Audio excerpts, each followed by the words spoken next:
Kabila, il mérite qu'il soit arrêté. Kabila n'échappera pas à la prison. Bokanabiso, Ezalaki a morcelé. Ce pays a été vendu par Joseph Kabila. Et c'est l'une des raisons où l'élo, justice Nabiso, et Luki un peu comme ça la rétro pour le président honoraire Joseph Kabila. Parce qu'on a confisqué même les bateaux de Joseph Kabila. Et toni ba munitions, et toni na bateau. La justice nous coûte prêt à confisquer même ba bien. Toutes ces prophéties ne se réalisent pas parce qu'ils ne sont pas avec Dieu. Dieu n'est pas avec eux. Ce que les hommes de Dieu de notre pays doivent faire, doivent se repentir. Maramuso sur le Canada, est bon banakat. Toi, on a problème physique, on a problème spirituel.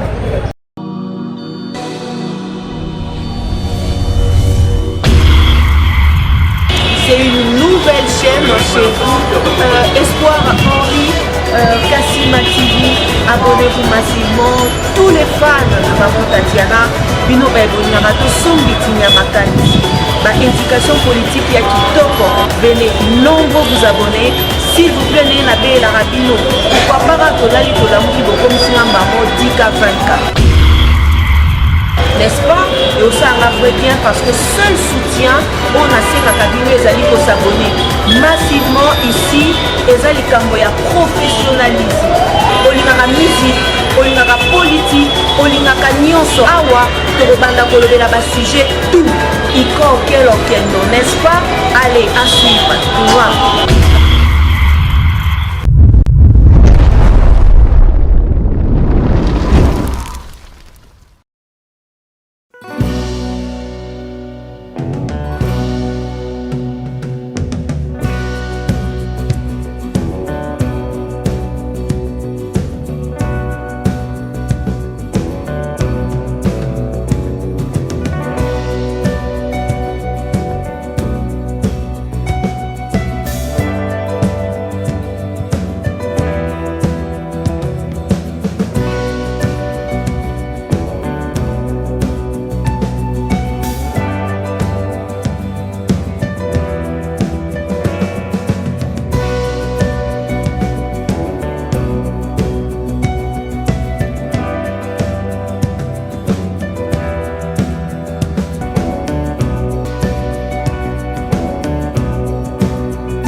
na bino nyonso bozuli bakuya kolanda biso ezali bongo Espoir HK télévision na bandako na bino na ba bureau to pe bisika nyonso oyo bozuli bakuya kolanda biso na ngonga oyo to tombeli bino mbote pe mokolo malamu pe lisusu bolandi malamu ya émission na biso ezali bongo wa bino la humble servante Cadette Moussamba autrement appelée la chocolate de la presse congolaise ici on ezali pena mingi pamba telelo tozongeli lisusu mwana mboka docteur moko ya ba communicateur ya IDPS oyo bolukete tetosongisa ye toke bongo kundola ye na tina tosola masolo matali politique na kati ya émission na biso masolo ya mboka pamba te ba sujet ezali mwa mingi tokolobela bongo gouvernement soumina o wapesilaki kosala don na armée congolaise ya $1 million na kati ya émission bokoyoka ndenge nini docteur ko décortiquer yango tokozanga pete kolobela ministère justice pamba te basili ko saisir dossier ya le président honoraire Joseph Kabila Kabange en fait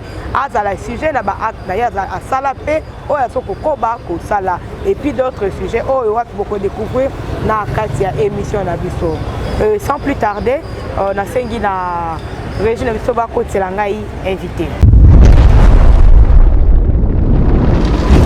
mwana mboka docteur nalinga kosiko benga yo mingi le docteur boni mbote na yo mbote mama journaliste mbote na yo mbote na ba internaute nyonso ba olanda biso ba compatriote na biso ba nyonso ba vie mbela kolanda biso parce que toujours sur la makambo politique après si ba nyonso mbote na yo pe mbote na yo merci beaucoup mungongo za kokita santé za bien santé za malamu est-il que Et ça, Moussalo Tassalaka, Hermon, mais en tout cas, je me porte à merveille. Merci beaucoup. Santé, Lobby, ça va. Bon, c'est quoi tension, Yamboka, tu peux santé, Yamboka, Congo. Le Lengeni Nangam. En tout cas, à ce qui concerne la RDC, Mboka Nabiso, Ezalaki a morcelé. Ce pays a été vendu par Joseph Kabila. Et c'est l'une des raisons où l'élo, justice Nabiso, et l'outil un peu comme ça la rétro pour le président honoraire Joseph Kabila, parce que c'est lui qui a vendu ce pays. Le Congo a été amorcelé et c'est que le président Félix Azarosala a bien un prix à rachat. C'est-à-dire le Congo est malade, mais cette fois-ci, on est vraiment dans les bons. Donc le président Félix fait un effort pour Bimisambo Canabiso. La maladie autozala kanangombola nambola. Ok, c'est parce que vous avez soulevé le point du président honoraire Joseph Kabila. Donc, mandapeka kana sujet yango. Lelo oyo, ministère de la Justice basili kodwa accès kokende kotike dossier enfin que ba saisir rien. La tina kosambisa na ba acte wana. Est-ce que vous allez les kanisa malamu? Est-ce que ko aboutir? Nani est-ce que kokende tina suka topé et ko sala ka mbilinga ndenge ya ba miso topé et sala. Maman journaliste, merci pour ce qui concerne Joseph Kabila. Kabila, il mérite qu'il soit arrêté. Et moi, je vous informe que Kabila n'échappera pas à la prison. Il n'échappera pas. Kabila a trop de bavilles. Il a des contentieux judiciaires. Vous savez, sortie médiatique et créer les problèmes. J'espère que vous êtes informé que Chadar a été auditionné en heure, même la CNS. Parce que Kabila voulait défendre le M23 en 2012 à Bengagi Bango terroriste. Donc comme en 2025 à Lobby, le M23 incarne l'inspiration du peuple congolais. Lobby a changé Maloba. Lobby a changé Maloba. Pour toutes les forces négatives, les armées étrangères, il faut menacer le sol congolais. C'est-à-dire, avec tout ce que Kabila a sali, vous savez qu'il a violé la Constitution. Voilà pourquoi il est poursuivi judiciairement, parce que c'est un président honoraire. Normalement, Makambu Oya Sala Kogaï Kosalate. En dehors de ça, on a confisqué même les bateaux de Joseph Kabila. Et toni ba munitions et toni na bateau. Pas que ça la guerre n'a beaucoup wapi a dirigé pendant 18 ans. Donc il ne sera pas épargné. D'ailleurs, la justice est nous coûte prêt à confisquer même Babienaï. Babienaï nyoso. Donc Kabila et Gozalamabe pour naï parce que Soukanaï Zamabe. Soukanaï Zamabe, merci beaucoup le docteur. Tout le Belasiko, dont au gouvernement soumis et si que ça na armée congolaise, il y a $1 million. Tout ce qu'on a nous payé dans est-ce que le gouvernement peut faire les dons dans l'armée? Pourquoi ne pas comme Mélango local la prime Moroboé? Il faut payer ça un combo il y a Dowana. Alors que Naba ministre va Mbongo va ça et les députés qui bouffent de l'argent va ça leur côté donc au moment où on paye ça dans l'armée ça peine $1 million qu'ils allaient et là au moment il y a malam. Pourquoi ne pas commencer à salaire? Merci pour la question. Le pays est en guerre. Oui. Le président de la République a tiré qui va prime à $500, bah il y a sur la ligne de front. C'est-à-dire $1 million nous avons les aides sur le monde au outil du gouvernement. Mais le président lui-même a disposé $500 dans le soldat à l'est de la République. Il mérite le prime Oyo, c'est parce qu'ils font bien leur travail. Ce que le gouvernement va se réunir, va payer sa prime dans l'armée. L'armée a la facile la corruption, c'est de l'argent. Parce que s'ils sont dans les lignes de front, il manque à manger, il manque à boire, ils peuvent se pervertir. Alors pour que l'Oko ane salamate, même les gouvernements vont disposer de moyens. D'ailleurs, je félicite le gouvernement et maman Judith Souminois pour l'acte Basali. C'est vraiment un acte encouragé. Ça donne aussi ça donne l'espoir à l'armée. Bapesi moi basoda mo eloko moko boye kati na bango.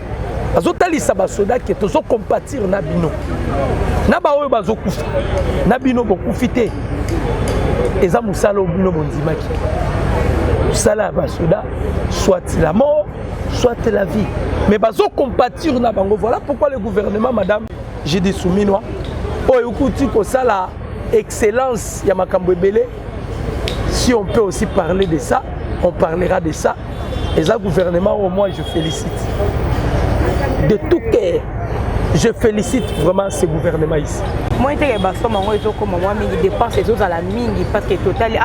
suis une armée. En 2023, RDC, c'est là qui dépense, la présidence, il y a Congo, tout ça qui dépense mingi par rapport même à France. Alors que la RDC, le total qui dépense à peu près 522 millions de dollars. Alors que la France, on va saluer juste 113 millions de dollars. Monité qui dépense et autres, ça a un peu de... France, il vient de détourner 350 milliards de dollars américains. La comparaison n'est pas raison. Ne cherche même pas à nous comparer avec la France. Si on fait des dépenses budgétaires, il y a présidence. Mais il y a fonctionnement à la présidence. Maman, vous voyez que ceux qui présidence et disposent qui moyen même le gouvernement, on ne peut pas avoir cette victoire automatique sur le plan diplomatique. Et là, on va vous faites des dépenses exorbitantes, mais qui n'aboutissent à rien. Mais quand vous faites des dépenses, ça va aboutir avec des résultats concrets. Il faut encourager. Il faut encourager. Donc on doit encourager ces dépenses-là. Nalobi Boye, si on fait des dépenses, ça va aboutir, et ça bénéfique pour le peuple congolais, pour notre nation. On doit encourager. Parce que maintenant, les bénéficiaires, les bénéficiaires, c'est le peuple congolais. Bon, tout le Belasiko, l'isolé, moi, dans mon capital Caméré, au Plazali, Mokambia, parti politique, INC. Pourquoi IDPS s'en prend à Vital Caméré? Wow. Merci, maman journaliste. Le problème est que l'UDPS, l'UDPS s'en prend à Vital Caméré. Moi, je te dirais que l'UDPS ne s'apprend pas à Vital Caméré. Le problème est que Mikolo et Utikoleka, avant la chute, il y a Bukavu, il y a Iouzi, il y a Katale, Kavumu, Mikolo, avant leur chute, c'est-à-dire Bukavu. Et Vital Caméré, c'est lui qui est le président. Il y a dans la perchoir et l'Assemblée nationale. À sa deuxième institution, après la présidence. Le fait que le président Zanakati a perchoir et l'Assemblée nationale, a prédit la chute. Il y a province, il y a village, il y a Mboko Wapi, il y a Zokamba. Et Bima qui bien et Sona qui bien. Imaginez, Ndeto Vandina Yoboye, maman est un journaliste, mais il y a au monde de Zaboye, à 18h. Il y a l'élection, il y a 18h en Koufa. Et là, on dit l'élection qui est en Koufa. C'est que, vous avez des sources qui faut pas bomber. Ou bien, il y a des c'est de la même manière avec le président de l'Assemblée nationale, Vital Caméré. Ce qui va changer, c'est par rapport, il a prédire, il avait prédit sur la chute de Bukavu et cela a été fait. C'est comme s'il devient prophète de malheur, porte-malheur, ou un prophète du malheur pour notre nation. Beaucoup misara et l'autre fois le pacificateur et l'autre que vous comprendre vrai face naïe. Ndekolangaï, maman journaliste. Le président Félix a toujours dit le salut du peuple C'est ça la loi suprême. Le salut du peuple, c'est ça la loi suprême. C'est-à-dire, si vous signez des accords pour nuire notre nation, mais si vous signez des accords pour nuire notre nation,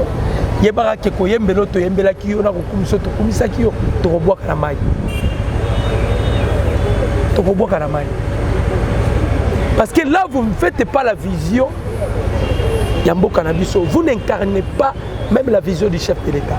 Ce que tu as dit, et ça, le coup là, Kagame. Lorsque Kagame est allé accuser le président Félix et pas il y a Erdogan, le président turc. Erdogan a tenu Kagame. Yona Tshisekedi Bozowele la nine. Zala un peu clair. Dis-moi la vérité. Qu'est-ce qui se passe avec toi et Tshisekedi? Quelle était la réponse de Paul Kagame? Oh, Tshisekedi n'est pas coopératif. Erdogan a tenu coopératif. Non, prédécesseur, c'est-à-dire Joseph Kabila, il avait amorcelé le Congo. Alors, prédécesseur, on avait signé des accords. Par mensuellement, il faut payer 60 millions de dollars américains pour indemniser l'armée rwandaise qui a libéré les Congolais en 1996.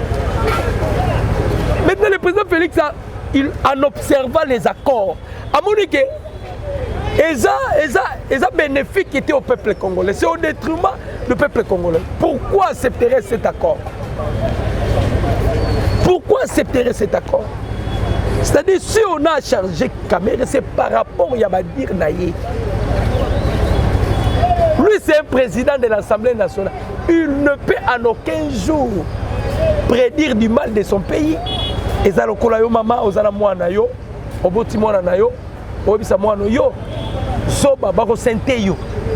C'est que ça maman ndoki. Yo za zoba, d'ailleurs okufa. Wa mobuta ndengeni. Tu sais pas bien que la Bible dit la vie et la langue sont au pouvoir de la langue. La vie et la mort, pardon, sont au pouvoir de la langue. C'est-à-dire, ce que tu fais sortir là, et quoi qu'on l'attend d'autre. Et c'est lokoyo, bisogno sotokondana et paya, président de l'Assemblée nationale, Vital Kamerhe. Il ne pouvait pas prédire du mal de son pays. Même si qu'ils étaient informés. À hémicycle devant les députés. Ça s'est craché au peuple congolais. Il ne pouvait pas parler de ça. Donc il n'y a pas de problème entre Kamerhe et l'UDPS. Le problème est ça, on a yebisio oyo. Donc il m'a dit Timoro tako iko linga. Mabe comme la mona nae. To sosolio malamu to le belasiko yonatina parce que soulevé au tangi Paul Kagame on a benga Hitler africain yewana zali ko continuer ko sasa non passer à est kuna alors que ba pays nyoto tout au bazali ko soutenir RDC ba sengi na biso ke na négociation parce que to ke na négociation pour la ligne parce que to zali na armée forte était sur terrain na éviter nangam le mieux bomoni pendenge ni to ke ne kala la négociation nous sommes parce que c'est le chef de l'État dans ma campagne de négociation aligné ta koyokaner. Maman, j'aime William Mario Sebranam. C'est parmi bateau EP incarna moi Makamouya Malam. J'ai eu aussi le temps de kotanga ba brochure na ye. Et ça la brochure moko il parle sur le vainqueur et le vaincu. Il expliquait, maman, laisse-moi te dire une chose. Un enfant de Dieu ne peut pas négocier avec Lucifer. Un enfant de Dieu ne peut pas négocier avec Satan. Quand vous cherchez à négocier avec Satan, Dieu ne sera plus votre Dieu. Mais Dieu nous donne, Dieu étant notre Dieu, modèle. Il pouvait aussi négocier avec Lucifer quand il voulait se révéler au ciel. Mais pourquoi Dieu n'a pas permis Yakoka Satan à Bengani?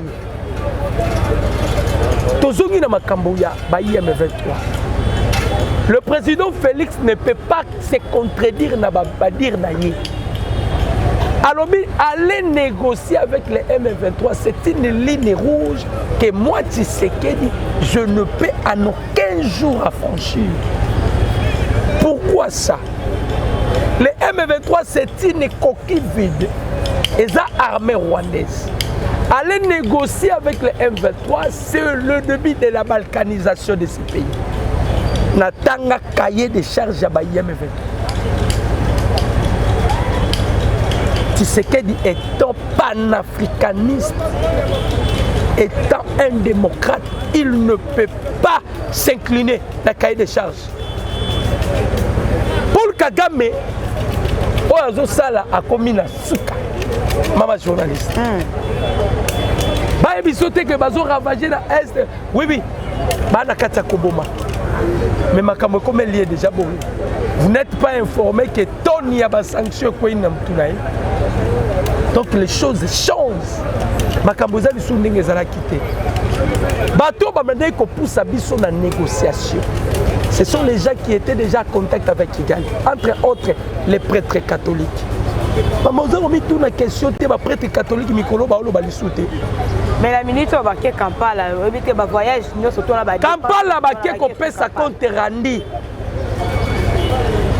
Ils ont pris la main dans les sacs.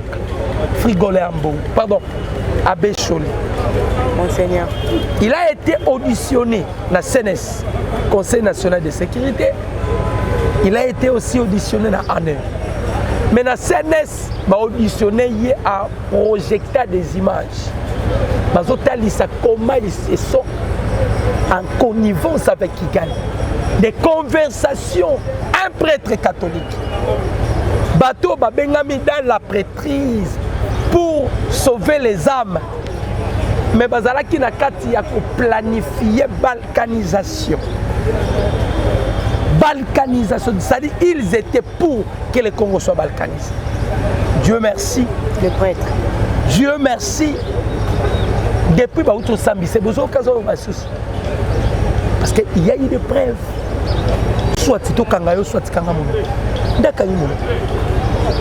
Il y a eu des preuves. Mais tant que vous avez une négociation, tout négocier dans la banane. Le président Félix était clair. Si vous avez négocier, il faut parler avec Kagame.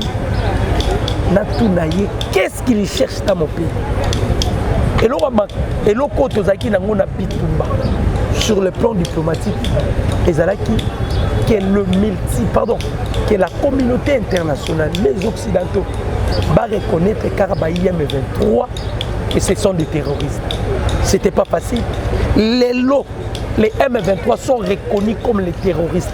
Allez maintenant à chaque les États-Unis d'Amérique.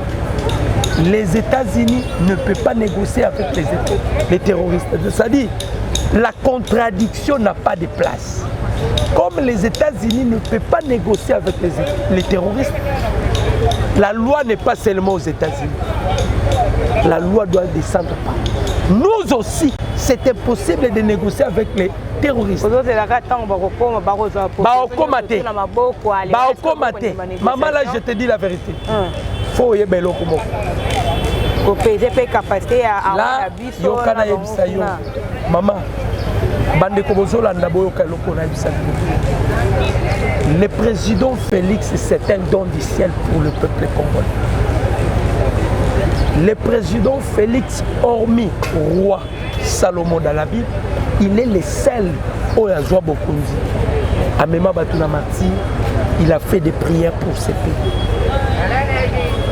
Sa première prière, il a demandé pardon pour tous ses prédécesseurs.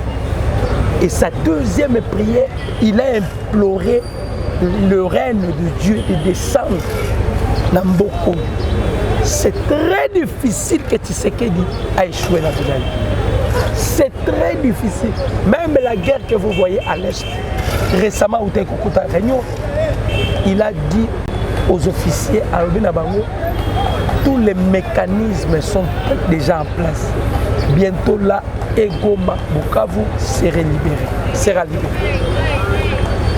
C'est-à-dire, beaucoup de sous image de négociation. Le président Félix a quelques côtes à la bicycle au place Kagame. le chef est allé.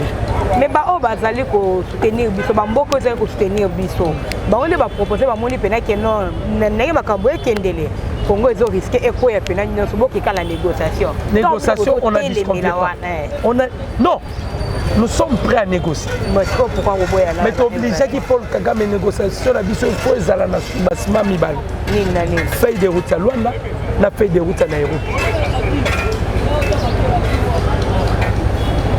Des routes à Luanda, on a fait des routes à Nairobi. Là, nous allons négocier. Parce qu'on a fait des routes à Luanda, on parle de cantonnement, de désarmement. Oh, Paul Kagame Zokima. Voilà pourquoi il a peur de faire des routes à Luanda à Nairobi. Parce qu'il a dit Sokito Kekuna, il ne sortira pas vainqueur. À Okoya. Aïe bien. Vous avez dit que non, il est le président, le tout premier président Oyoapi à la première pouvoir naé à côté ici à Salimé sur un stade pour na même sango à la kaka ngobanda kozala chaque année. Lelo o to komi wapi et de pasteur wana ope bayaki to le comment muke place sango bayaki pour leur propre intérêt na bango et après la minute on boke so pela baza wapi tous ces pasteurs là. Baza porter nini na gouvernement la biso. Ça c'est une bonne question.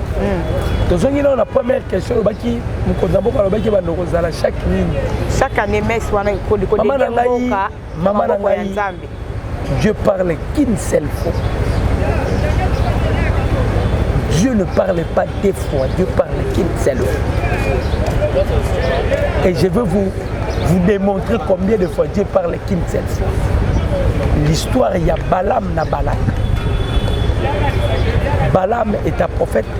Balak a corrompu Balaam pour que Balaam ait acquis maudire Israël. Balaam, lorsqu'il est allé autour d'un Zambé, il avait déjà parlé. Aïe, il faut pour la deuxième fois, là, ce n'était pas Dieu. Parce que quand Dieu quitte la personne qui incarne là, c'est Lucifer, Satan, qui incarne. Quand le président Félix Aloba, l'acte qu'il avait posé là, c'était déjà symbolique et significatif. Ato Kakasala, quand tu as un pasteur, il y a un pasteur. La Bible, parce que moi je fais toujours la symbiose avec la Bible et la politique. C'est bien. Si vous allez dans la Bible, na Josué va parler de cette histoire, il y a Akan. Akan a parmi les Israël, mais il y a aussi Babylone qui est dévoué par interne. Et à côté de ça, Israël m'a dit c'est interne. Alors, l'autre fois que le problème du Congo est spirituel et physique. Beaucoup des hommes de Dieu ont commis à camp pour cette nation. Ils ont commis à camp, c'est-à-dire ils ont commis à Souma, Libabé pour Namboka. Et où tu vois, parce qu'ils ont mélangé Dieu avec les dieux étrangers. On a besoin de Rolls, on a besoin de l'église. Ils ont mélangé le Dieu avec les dieux étrangers. Toutes ces prophéties ne se réalisent pas parce qu'ils ne sont pas avec Dieu. Dieu n'est pas avec eux. Dieu n'est pas avec eux. Au niveau de la terre, sur Katia, on a la prise. Où a été le Mahamoud? Et tourna, Tina souhaité. Ils en ont belé. Ils vivent sous l'onction que la RDC a de la part de Dieu. Mais selon Dieu, ce sont des hommes morts. C'est quoi la tina messe au chef de l'État chaque année? Pourquoi il est stoppé? Mais tu stoppes pas en réalité, des étrangers. On ne peut pas les confier notre nation. C'est que les hommes de Dieu de notre pays doivent se repentir. Maramousso sur le Canada, est bon, Banakati. Nzamba ebisaka bana Israël. Dans Nzamba la nuit, aux peuple là. soki bozomeli ngai nzambe nakozongela bino. Mais si vous me tournez les dos, moi Dieu, je deviendrai pour vous un ange destructeur. Ils doivent se répandre. Toi, on a problème physique, on a problème spirituel. Nzamba Malamu, il a suscité un président, un fils d'Abraham, à un moment où il est crucial, bien que Mboke Banaye déjà qu'on ne pas à Bapaya, mais toi on a kata kozongi sa boka. Mais que les hommes de Dieu se répondent, va se répondre. Toto kene malembe na kosisa émission na biso mais tokozanga te kolobela bongo sorti ya mwana mboka Jean-Marc Kabound. Non, pas Jean-Marc Kabound. Mike Mukebai qui vient de sortir à Philippe Kozwa Liberté na ye.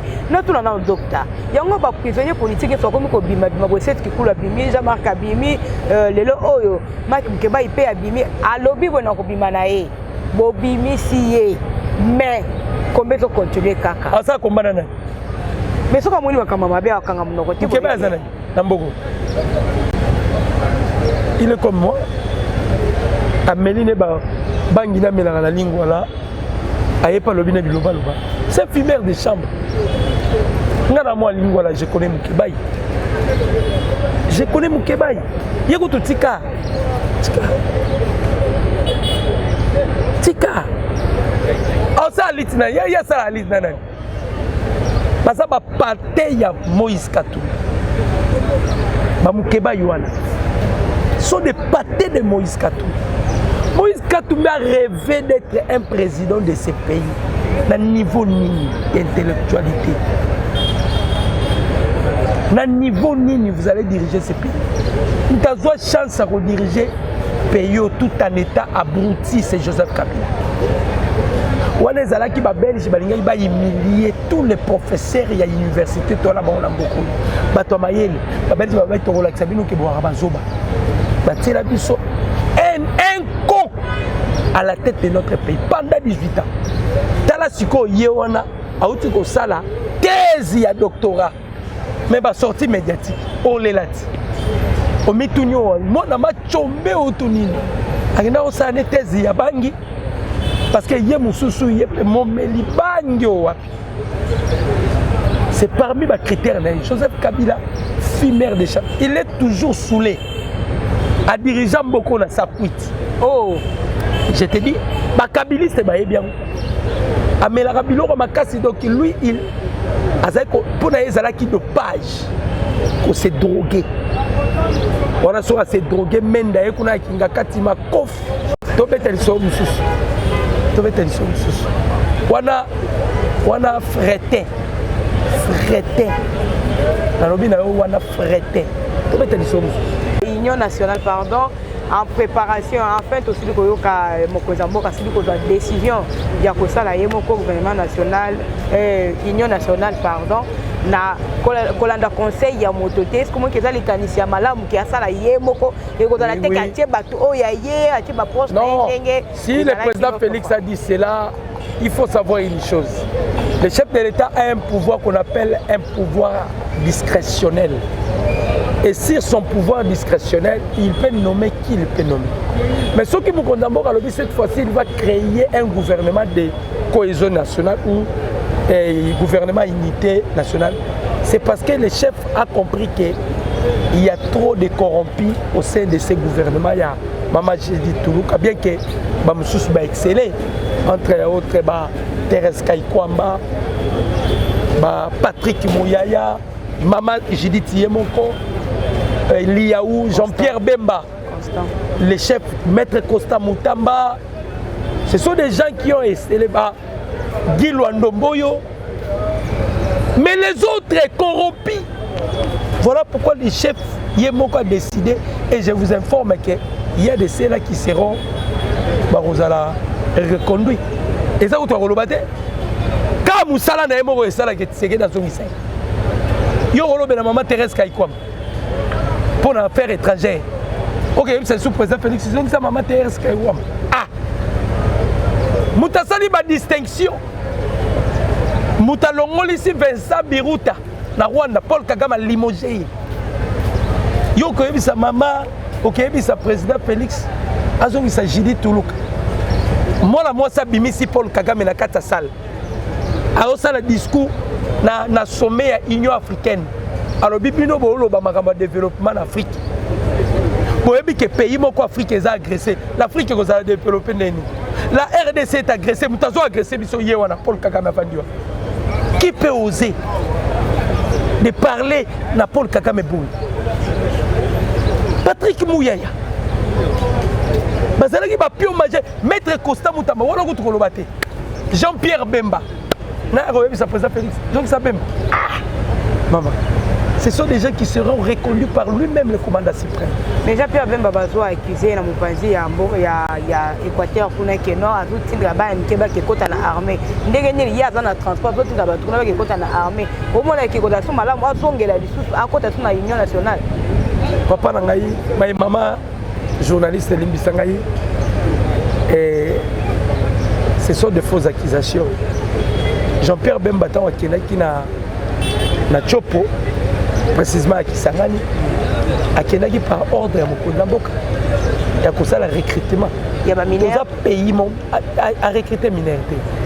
Toza pays tozo contenir dimension superficie 2 345 410 km².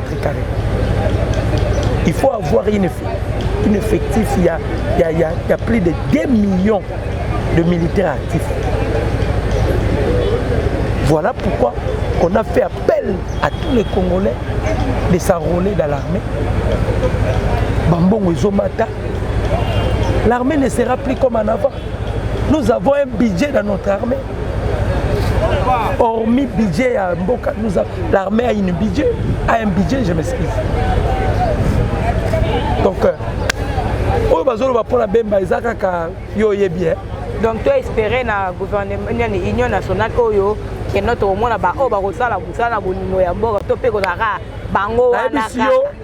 il y aura des sélections sélectives. Mais si il a fait bien son travail, maman, s'il a fait bien son travail, il le mérite qu'il soit reconnu. Dans le bin ayo mutulokola F Bazaïba, Thérèse Kaïkwamba, Bazabasio ba distingué. Maman Jidi Tuluka. Ce sont des femmes oh basali preuve ya maturité. On ne peut pas les contester. Tout contester en beauté. Voilà, tu comme na suka ya émission na biso, docteur moi liloba ya suka pe non le téléphone na baye ba nyoso ba koluka. Kolanda pe lisusu liloba na tina ya ba les wazalendo kuna na mboka Bukavu parce que tu veux que tu bazali ko avancer dans le bon to s'il c'est la émission na wana. En tout cas, liloba na ya suka, je demanderai à tous les Congolais. Nous sommes dans un pays laïque. Il y a des Congolais croyants, il y a des Congolais chrétiens. Vous devez beaucoup prier pour votre beau pays qui est l'objet d'un complot international. Et nous devons aussi beaucoup prier pour notre président Félix. Moi, je parlais avec un Rwandais qui vit à Kigali. À la nangana émission, tout solo la naï. À Ebisangaï, Tshisekedi et les cauchemars de Paul Kagame. C'est-à-dire, Kagame Pongi ici la question. Quand Tshisekedi au pouvoir, Kagame Pongi Zati. Il est allé plus loin pour le jour où vous perdrez Tshisekedi. Alors, ce qui me fait mal, les gens qui sont congolais, vous avez un don, mais vous serez rendre compte de ces dons-là. Donc voilà pourquoi je demanderai à tous les Congolais de beaucoup prier pour notre président de la République, Azamout. Il peut avoir ses faiblesses tant qu'un humain. Mais pendant Dieu travaille qu'avec un seul homme. Aoutina Nicolas qui tient David, malgré Bomi, tu es l'homme, c'est l'homme au cœur. Le même Dieu là, il a choisi Tshisekedi. Donc on ne peut rien faire.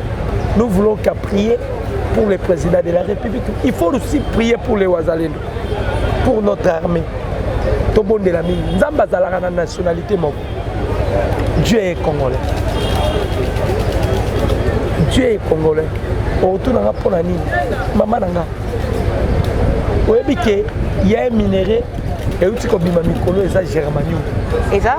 Germanium. Ok. Et bimi biso pe na Congo to lukato komona. Avant germanium, et ça le minerai mo ko bima. C'est le minerai le plus rare au monde. On appelle ça le pyrochlore. Et bimi Norvège a ko découvrir, biso te ko découvrir. Babylone on est au Tara. Voilà pourquoi j'ai dit que Dieu est congolais. Voilà, merci Nabino. Mon numéro c'est plus 243 89 63 95 965. Que Dieu bénisse le peuple congolais. Mon numéro c'est plus 243 89 63 95 965. Que Dieu vous bénisse, peuple congolais. Merci. Merci beaucoup na bino to bozala ki na biso e bandeli kilo na suka to tombelo botongi mingi mais ndenge ka to mesana ko loba ko bosana te ko liker ko partager pe lisusu mingi ko s'abonner activer son ya notification pour que vous allez toujours informé tant on est sur la kokota pour que vous s'informez pe le kola baninga misusu. Quant à moi je vous dis un grand merci. Je vous demande des suggestions s'occuper et kozala et na tombelo lisusu mo kolomala muyalelo sans oublier Agnès Moleka Kaja qui va bientôt fêter son 6e année d'existence sur Terre. Je la souhaite déjà joyeux anniversaire dans Ngambonaye. Sans oublier aussi à Mathieu Mbala, l'abonné fidèle à Espoir HK Télévision. Mathieu Deluxe Yambala. Olandi Moné ne peut partager massivement l'émission Nabiso. Tout à Nabino Balasima. Ce qui t'ont profité. Au revoir. Bye.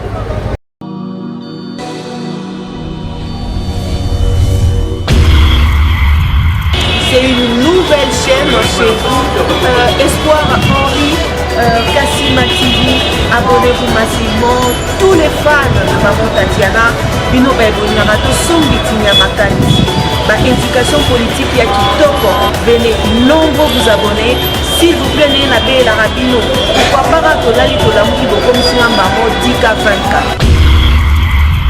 N'est-ce pas?